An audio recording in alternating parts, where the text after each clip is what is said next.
but for some reason, all of a sudden, I couldn't hear anything. All right, perfect, perfect. So we are good to go, Britt. I'm gonna get everything started now, and pretty much you already know the show flow. It's the same as last time. We're gonna get started with just the introduction of the show.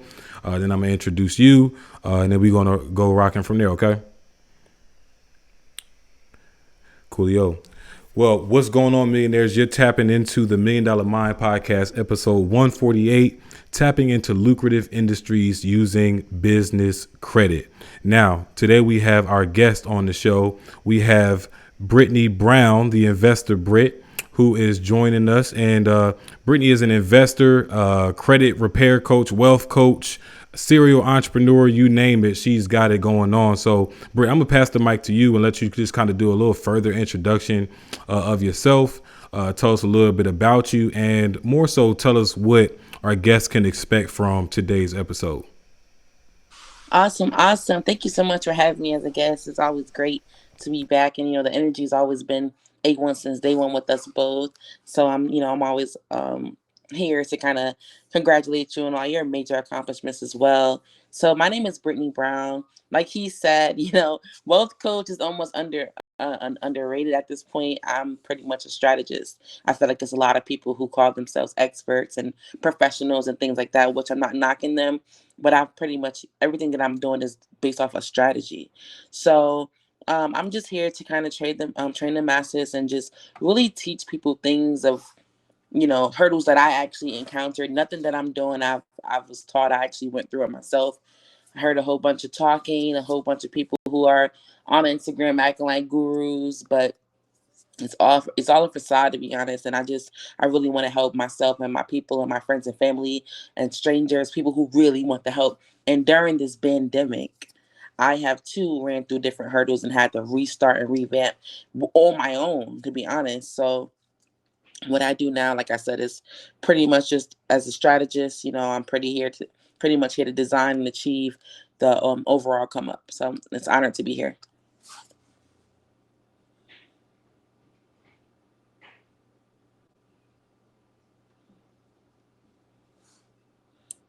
I'm not really hearing you, Kai.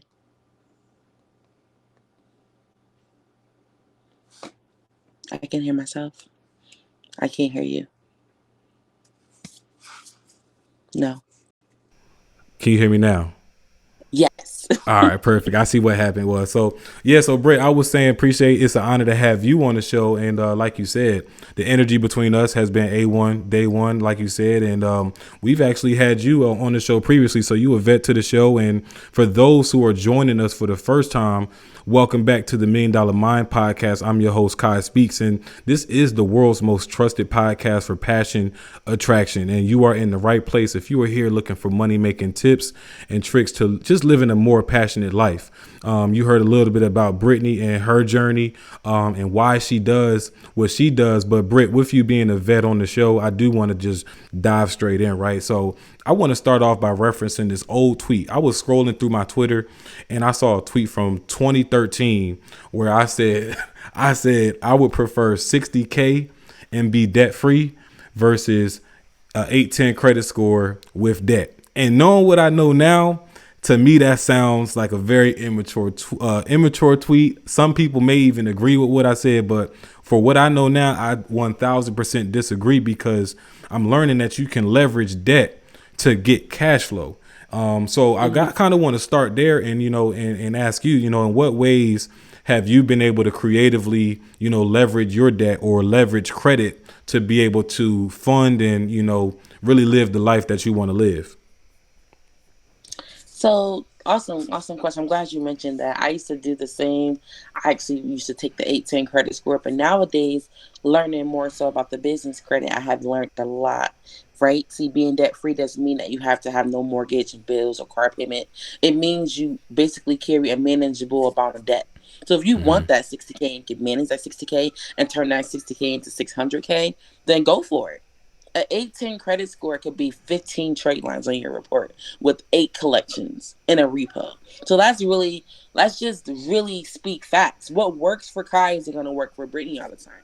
You might be able to take that 60K because you already have excellent credit. You can have excellent credit at a 755 with, you know what I mean, with little to no Mm-hmm. debt. So I think that, be very cognizant of what you're borrowing and your debt to income ratio. Of course, excellent credit is is always going to be, what we all seek, because I don't like to do anything without being top of the top. I want the best interest rates, I want the best deals, and that doesn't mean that I have to have 810 credit score. Everything is about the health of the report. You know what I mean? Mm-hmm. So, Mm-hmm. if people should value what they need at that time. Right now, what would I take? 60K, easy. So I can make that. I've had 60K months, I've had 60K weeks. Well, a 60K week, let me not throw out no false information. And I say that to say my credit is in excellent shape right now, where I used to be at an 800, now it's like back in the sevens. But the type of things that I'm doing in my business, I could take more investments and flip them. So Mm-hmm. at this time, I would encourage people to go what works for them. If your credit is bad or you still owe debt, that 60K isn't going to help you because you don't even know how to manage $60 probably. So we Mm-hmm. have to start strategically trying to figure out where are we, meet us where we're at, and go from there. So if you need to 810 to look good on paper, everything is about how you stage the profile.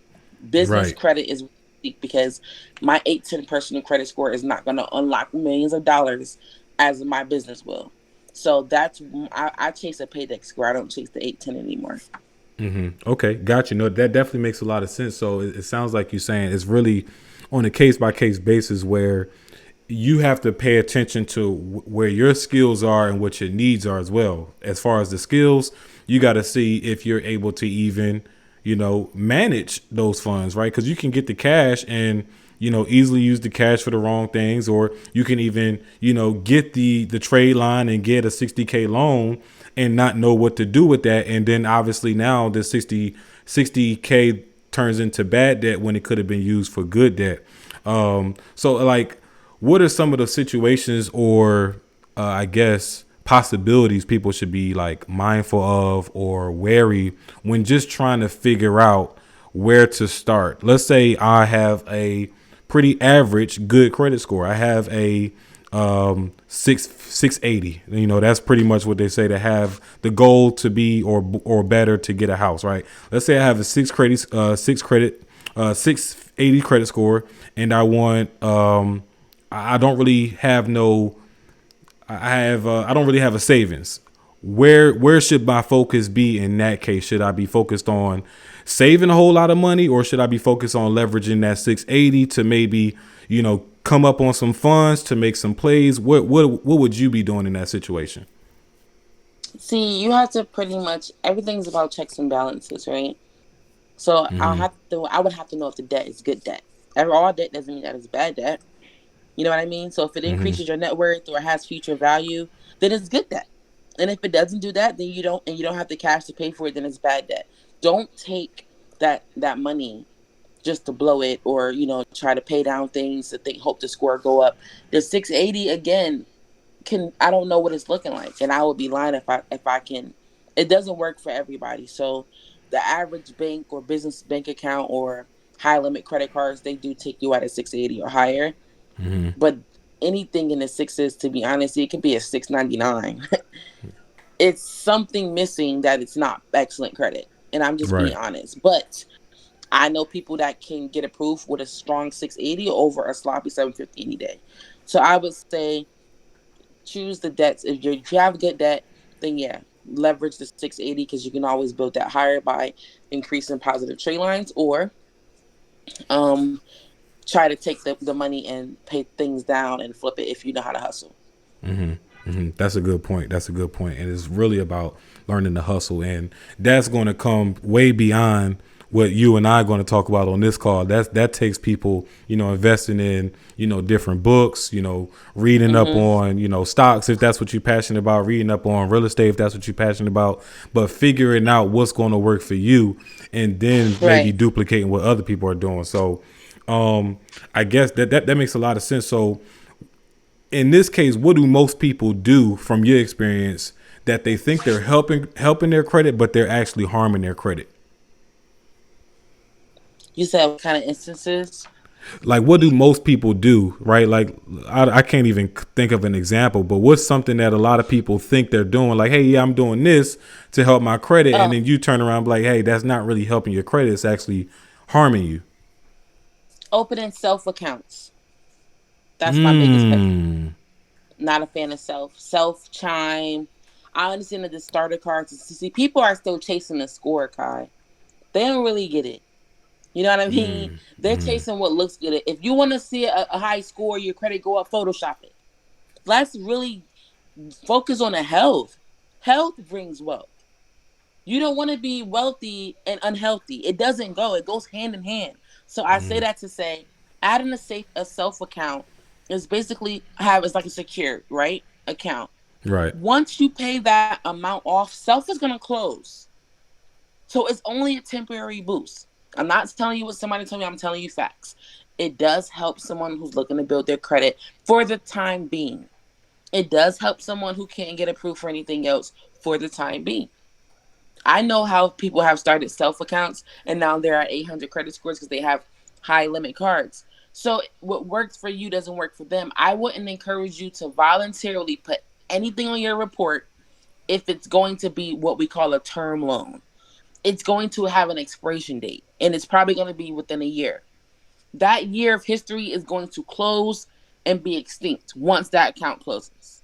So self accounts or um not understanding the life hacks, like what card to apply for, when to apply, how many cards you can apply for within 2 years. Some people oversaturate their credit report trying to stunt, or they just like, I don't know what I can get approved for. Let me try this. Let me try that. I mean, they're flying blind. I used to do that.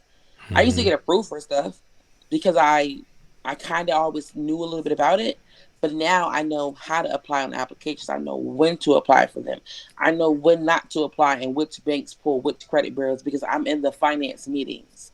So I would encourage people to learn their finances inside and out. Get some type of expert, someone that knows what they're talking about, so that they can look at your file and tell you a game plan that's going to work for you.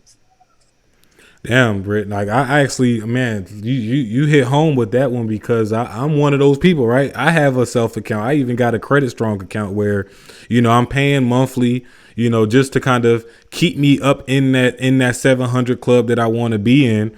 And my ideology is that I'm thinking like, of course, if I just stay in this range, then once I get my debt to income ratio where it needs to be, then I'm going to be good to go to pretty much get any loan that I want to. But are you saying like with self and with Credit Strong, granted they're going to close the account at some point once that 12 months is up, but when they close that Hmm. account, are you losing points? I know you lose the history, but are you going to lose points once that account closes? You will, yep. It depends on how strong your account is. Normally, anytime an account closed, the history goes with it. So if that history got you to what you needed, then when they take it away at this point, it's gonna cause some type of trigger. Now I don't know. I can't sit here and say for everybody because somebody could go out and buy 3 trade lines and have 4 primaries from a self account. And now that self account closing out is not a big impact, right? Normally a self account is pretty low. It's not 25,000. That can you hear me? Yeah, I can hear you. Hello? Yeah, I can hear you. Can you hear me? We can still hear you.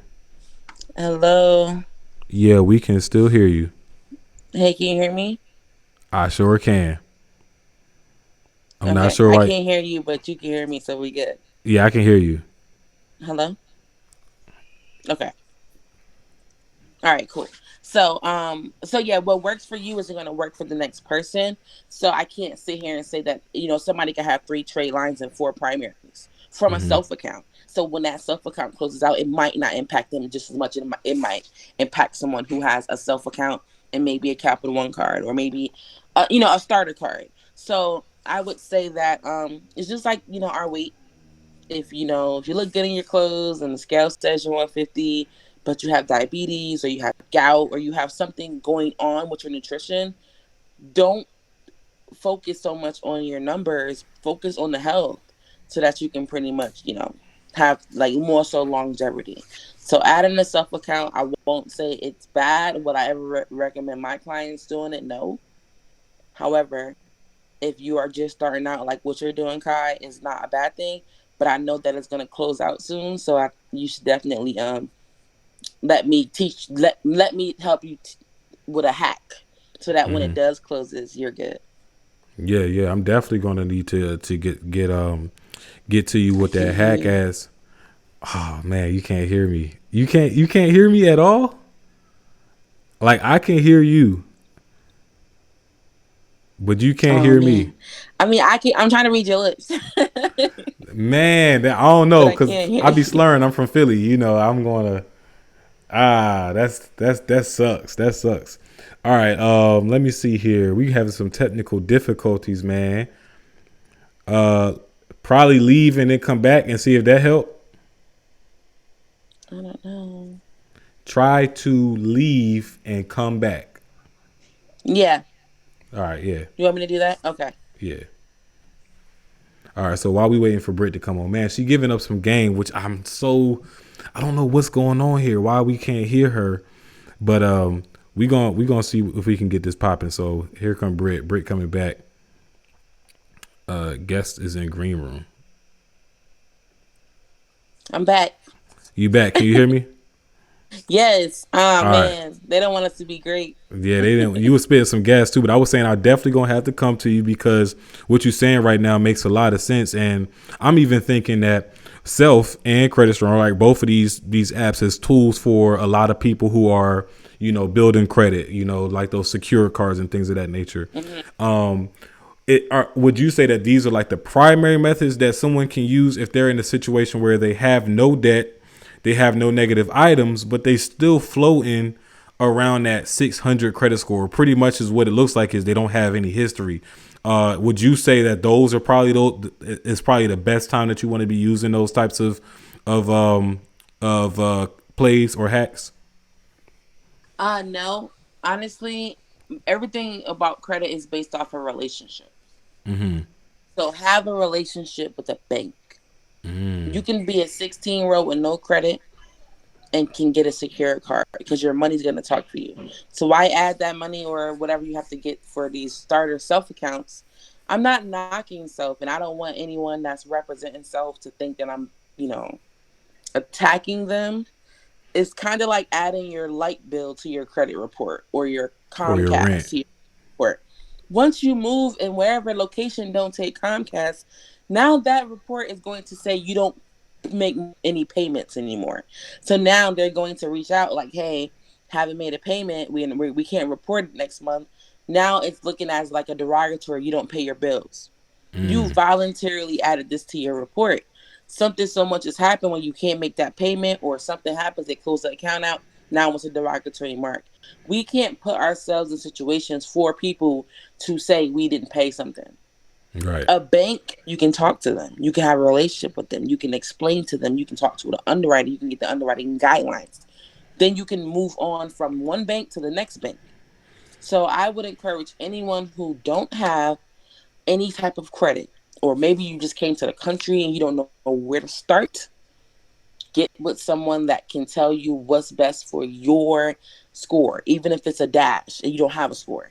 Because what happens is you can piggyback off of some other kind of account. It doesn't have to be a trade line for somebody. It can be something different. Maybe the rental history or things like that. Something that comes on your account as closed, but gives you that history. That 2 years is a trade line that puts you on the score. If you go from a zero, normally it gets you like 650 points. Now you're at a 650. Now you can build from there. You can open up a starter account with like a Capital One card or a Discover It card or Secure card or something, First Progress, something that's going to allow you to give them $200. Now that's going to boost you, probably get you to the 700s. Now we got two strong primaries.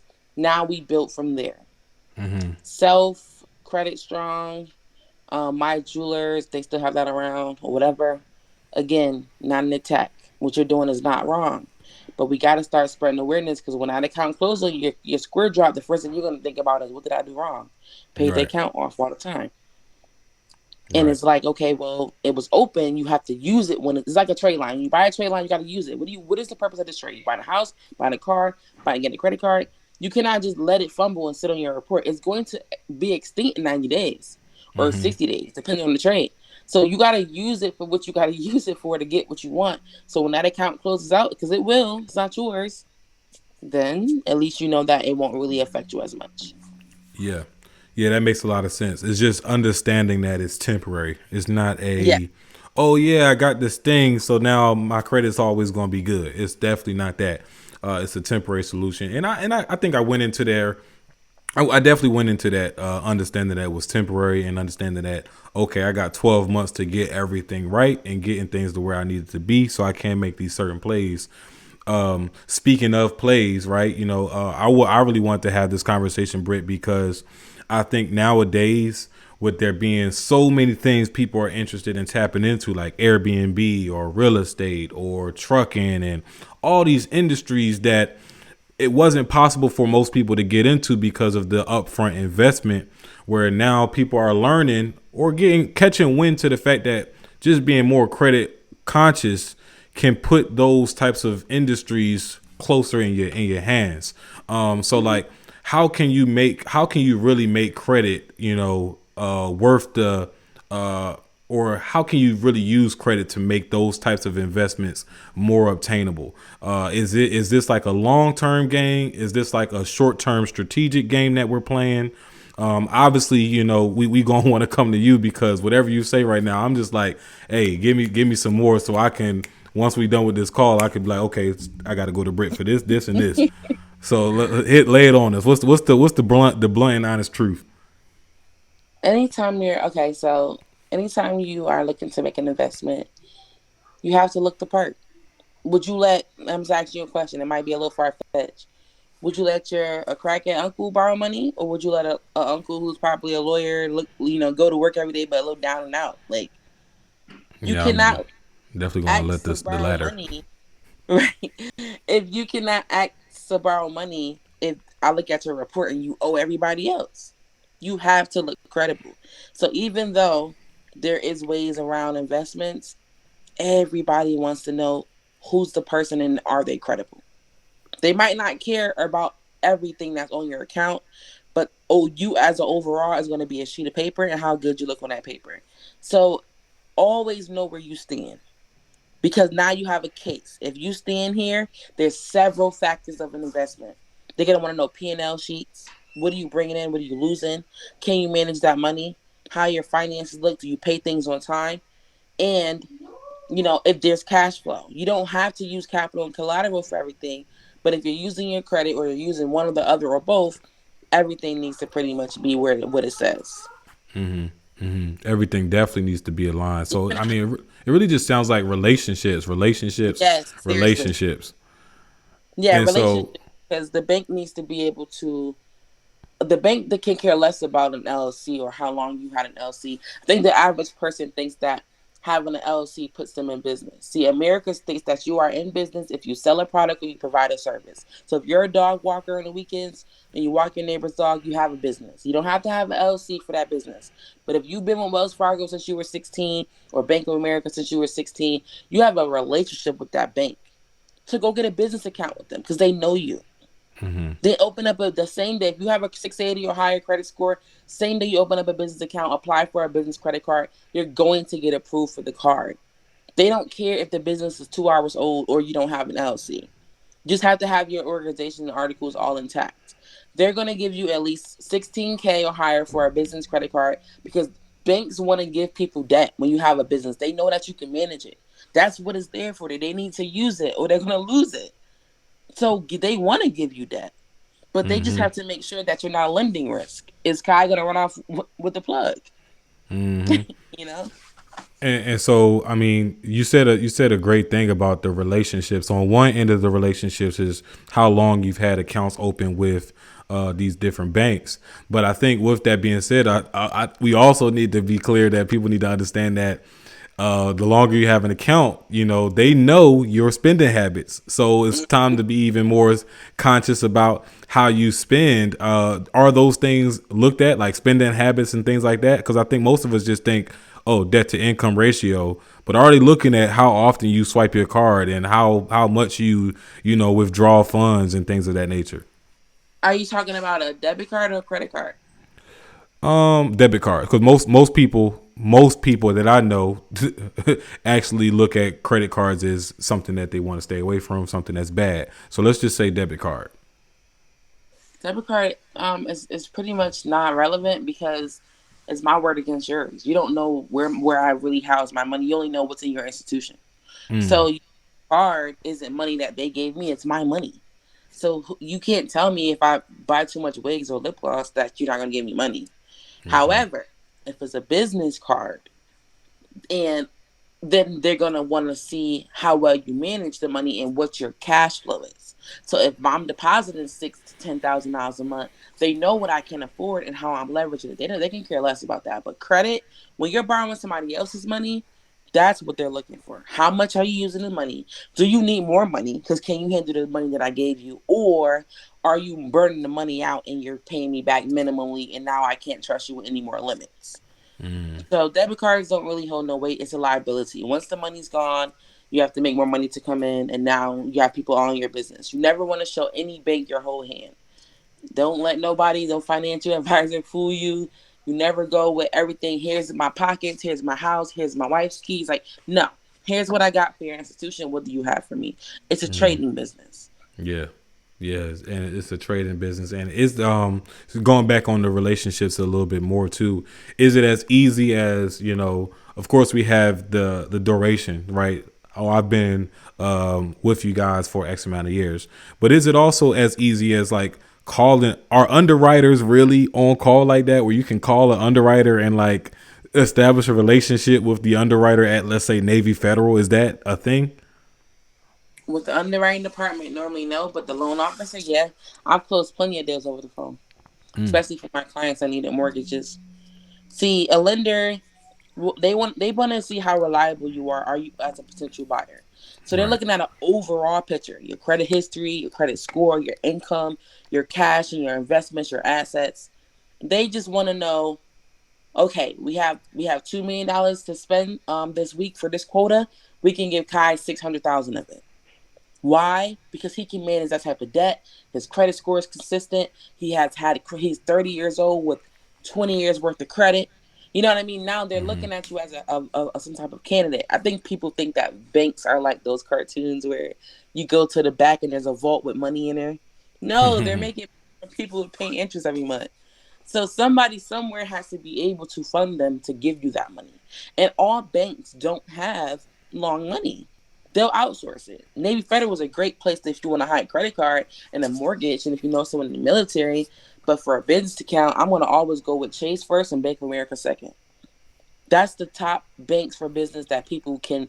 That on your checks, that on your accounts, on any type of merchant account, it speaks volume. They feel like, well, they don't. One thing about Chase, they don't give a credit card to anybody. I can't even get approved for a Chase card yet, and I've had a business bank account with them for 3 years, and my credit score is excellent, and they still deny me for a credit card. The Wow. underwriter basically said that my file looked. She said it looked too good to be true. I'm like, what? Mind you, I didn't stage anything. Right. But then I went back and consideration. They gave me a $5,000 credit card, but I wanted that 50K Sapphire card. So I took what they could give me because guess what? They want to see how I am with their relationship. So I'm gonna use the 5K, and I'm gonna use it, and I'm gonna pay it back, and I'm gonna use some more, and they're gonna give me more money. So sometimes you just have to and know how to reconsider. You gotta know the verbiage. I could have probably just kept denial and took it as a chin tap. But no, if Navy Federal could give me $40,000 and Bank of America give me $20,000, and I can have $16,000 with another Navy Federal card, y'all can give me 50K. Oh no, we're gonna give you this 5,000. You could take that and run with it. So I took it as a hustler. I'm gonna build a relationship with them. I have a business bank account with them. I write checks from them. I have a merchant account with them. Now I know how to play them. But I've only had an account with Chase since 2019, late. So it may take some time to build that relationship with them, but at least they gave me something. They reconsidered me. I might have to And come to I you, got, Britt. if I'm being honest, I got that account in the mid sixes, literally. That ain't bad. That ain't bad. That's actually really good. The fact that you got it in the mid sixties. I might need to come to you, Britt, because I've been doing a couple reconsiderations after applying for some big data, and I mean it sounds like you are like this advisor for people where you can make those calls and you know the verbiage, and you know you can kind of act as an advisor while talking to these loan officers and things like that. And it sounds like you having the success that a lot of people are looking for when it comes to talking to these loan officers and asking for these reconsiderations. So, you know, myself included, I'm definitely talking to the millionaires who watching this. Like, at some point, y'all gonna have to come check out Brittany to come help y'all with y'all funding needs, because you can't expect that you know all the things, all the things to say, all the language to pull, and all the cards to play when it comes to talking and sitting at the table with these loan officers. So, speaking of entrepreneurs and our millionaires that we have on here, Brittany, we have a lot, and we always talking about entrepreneurship. So, what action steps do we need to start to take this week to get business funding, or at least to put ourselves at the table for business funding? Action steps start with reality. Your business needs. Know what the business needs. You know, walk into the bank, oh, I'm gonna start a business, or I need laptops, or what is your business plan? So I would say the first action is to build down a checklist. I'll give you a 3-step checklist. Professional business email address, a website, and a professional business address outside of your EIN and the corporation or LLC.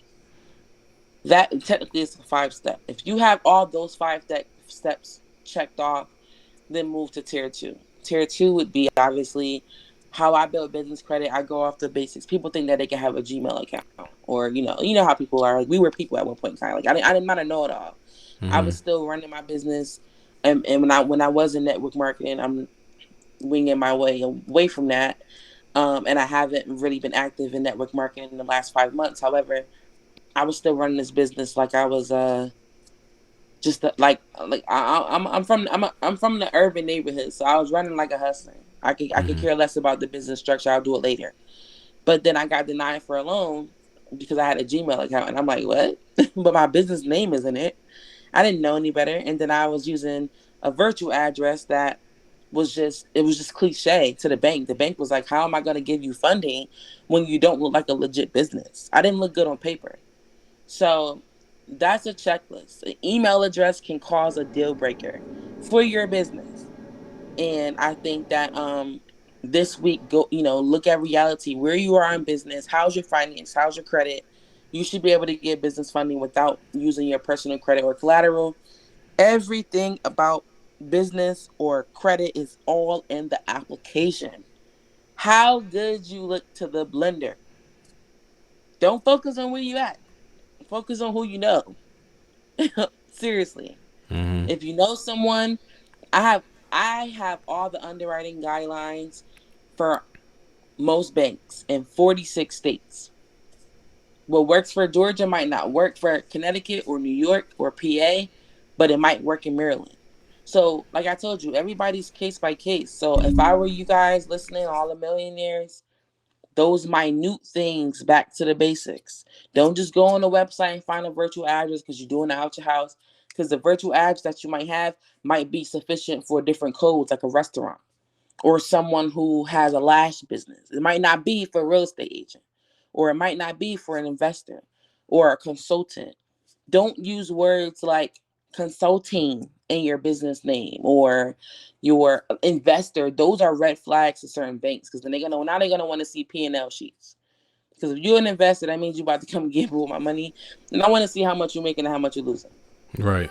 Right. That's a good point. That's a good point. I think a lot of times when we start these LLCs, we like to focus on the specifics. We think specificity is what's going to get us the money, but it's actually putting us in a small pot where we're now dealing with people who have all these things figured out, who have these P&Ls, who have these multi-million-dollar companies, and we just can't compete. So it's like, to your point, you're saying to be a little bit more broad, correct? Um, Yes, in a sense. Don't limit yourself. Don't go apply for a business account with a certain code that's going to limit you. I make my business very general for the bank because I can use that umbrella and put some DBAs under it. Okay, that makes a lot of sense. And Britt, I appreciate you sharing all this, and I understand that we could probably talk. We can go on and on about credit funding because this is where most people need a lot of the consulting the most. But Yeah. we not gonna do that. So what we gonna do is we gonna um, we're starting to wrap things up. Again, I appreciate you taking your time out and sharing with us. And I did want to take this time to switch gears just a little bit and get to the portion of the show that I like to call rapid fire.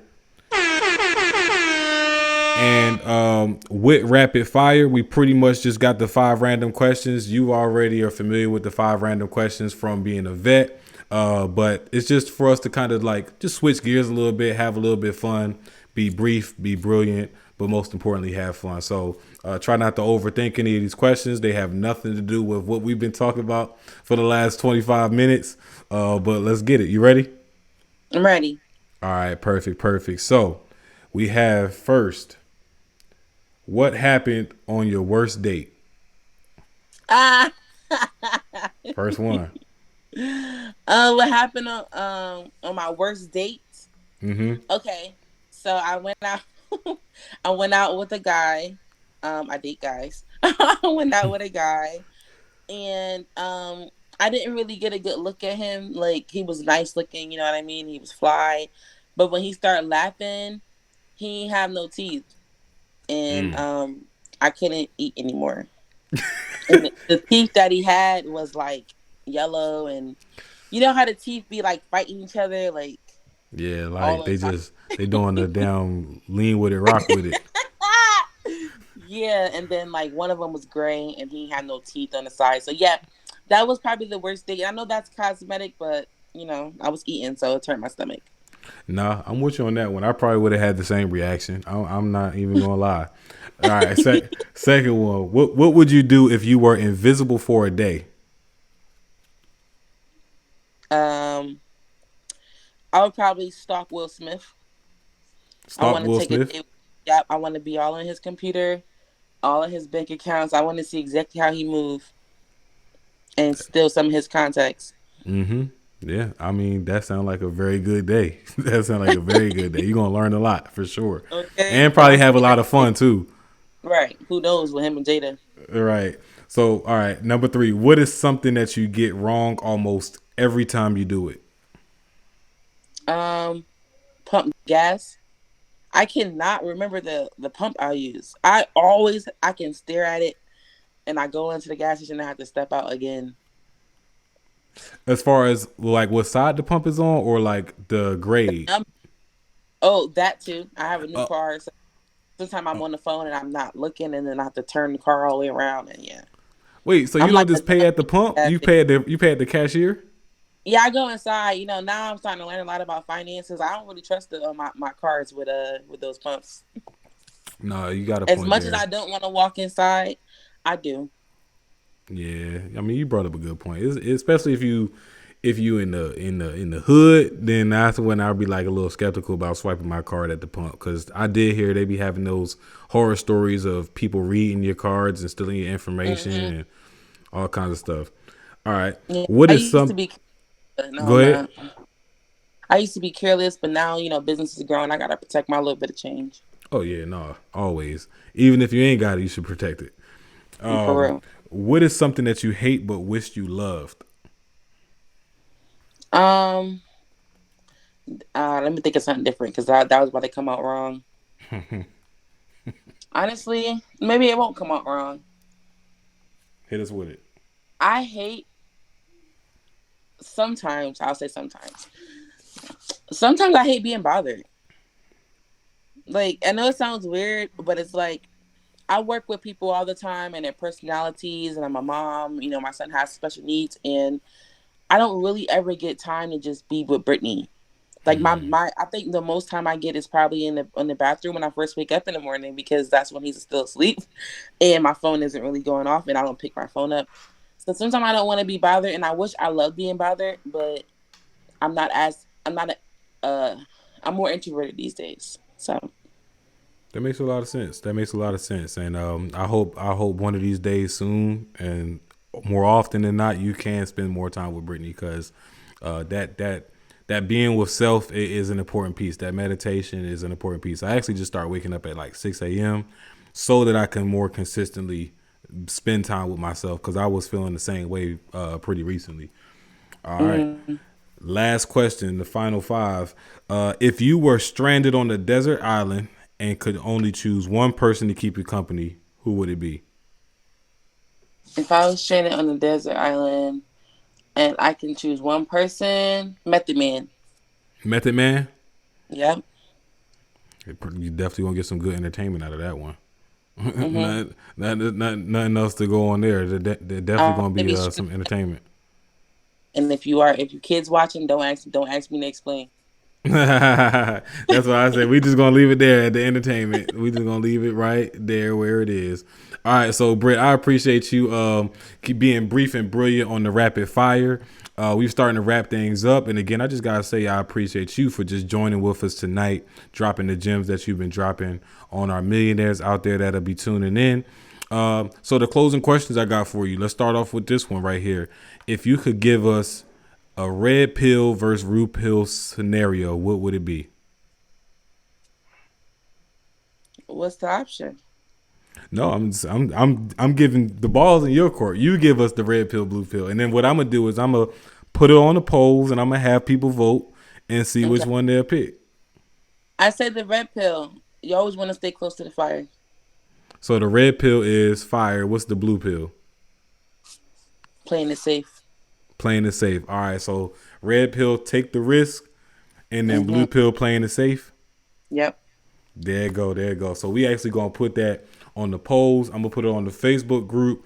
I'm gonna put it on the Twitter as well. And I want y'all to tune in, tap in, and let us know which pill you taking. You taking that red pill? You taking the risk, or you playing it safe? And you taking that blue pill? Which one you taking? Let us know. All right. Last question for you, Britt. You walking down the street and you see 18-year-old Brittany Brown. What's some advice that you would give 18-year-old self? Keep going. You headed in the right direction. Everything that I did when I was 18 got me to where I am now, and I couldn't. I have no detours I want to take. Keep going. You go in the right direction. Keep going. You're going in the right direction. Pretty much no regrets. Pretty much, right? No, No like regrets. I've always been like this, and I really got out the mud, and everything that I had to do to get here, I needed it. I love it. I love it. All right. Well, Britt, I appreciate you. I want to give you the space now to, tell us a little bit more about some special projects you have going on, some things you're super excited about. Let us know. Now is this, the space to plug yourself in and tell us some more. Well, guys, I will say this.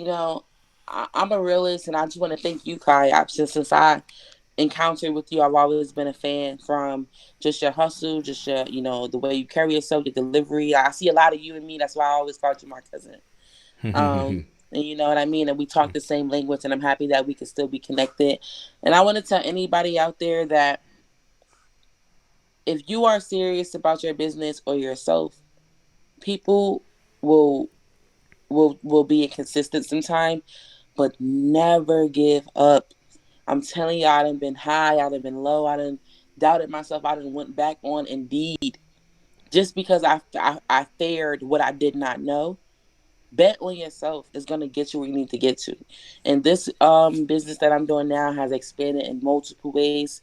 And if I would have got distracted and gave up or listened to what somebody else was doing or went off their time, I wouldn't be who I am now. So bet on yourself, take risk. If you got to take a second and unplug, reset like a TV, unplug it, knock it 2 times, plug it back in. It's going to work.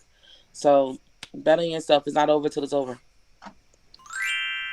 It's not over till it's over. Well, Britt, I am absolutely honored to have you on the show. Looking always forward to, having you back on, because whatever we talking about something that's going to help a lot of people. So I just got to give you those kudos as well. And, we definitely going to stay connected. And I know the millionaires is going to get some gain from listening to this episode whenever they are. And I appreciate your patience as well, because we was dealing with some technical difficulties earlier on, and we trying some new things out. We now got this whole new streaming platform that we're using to put this, in front of more people. So I just appreciate your patience, appreciate you, being on here, keeping it real as you always do. And as always, to the millionaires, I'm super thankful to have you all a part of the show as well, week in and week out. So thanks in advance for becoming the millionaires and just becoming the change agents that you're bound to become as you apply the principles that you heard today. Now, if this episode really spoke to you and it spoke volumes and you want to start making these changes and you want to start doing things differently and you want to start doing things the right way, now is the time that I want to tell you all to pretty much take into consideration working with Brittany, right? I don't even think, Brittany, that you even dropped where we can find you as well, because I know some millionaires is going to need to, be messaging you and connecting with you for some help, because at the end of the day, guys, we don't know it all. We're not experts, and we're not meant to be experts in everything. You got to build out your village. So when you like to focus on, the business plan, you got people like Brittany to help you focus on the funding and the credit side of things and, the wealth building side of things. So let's lean on the village. So if you want to make that change and you want to start doing things differently, definitely reach out to my homegirl, Brittany, the investor, Britt, so that she can get you right and she can help you out. So Britt, one more time, if you haven't already, just plug in yourself, tell us where we can find you. What's the best place to, to message you and get in contact with you. So if we have any, questions and we need some help, we can, book those consultations, whatever it needs to be. I love it. Thank you so much. I appreciate that. You guys can follow me on Instagram at Britt the Girl Boss. And that's BAWSE. So it's Britt the Girl Boss. All that good stuff like that.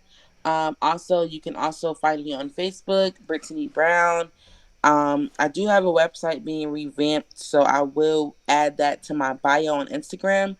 If you are local in Atlanta or in the Gwinnett area, I do have a location to where you can, come in and see me. And it's 3293 Stone Mountain Highway in Snellville, Georgia, 30078. I do take walk-ins for credit, business credit, taxes, home funding, home buying, loan officing, settlements. Everything that you need is a one-stop shop. And it's a brick and mortar location right next to the 78 Vape Plaza. So I am anywhere that you need me to be. My business number is 860-329-6791. Shoot me a text. Kai, I appreciate you. I'm always going to support you. I always appreciate you. We always try to team up on something, whether it's getting people jobs or credit or something. You are doing some good things, and I'm happy and honored to be able to still be in your space. Absolutely. Likewise, Britt. And congratulations on the brick and mortar. I don't know how long you had that for, but this is news to me. So I got to give you your props on getting that set up as well. Gotcha. Got Appreciate it. that. So All with right. that being said, guys, I'm your guy, Kai Speaks. You just heard it from Britt, the girl boss, a.k.a. Britt the investor, Miss Brittany Brown, on lucrative ways to tap into lucrative industries using business credit. Just remember to keep focused, build momentum, and drive results so you can live abundantly. My name is Kai Speaks again. Peace.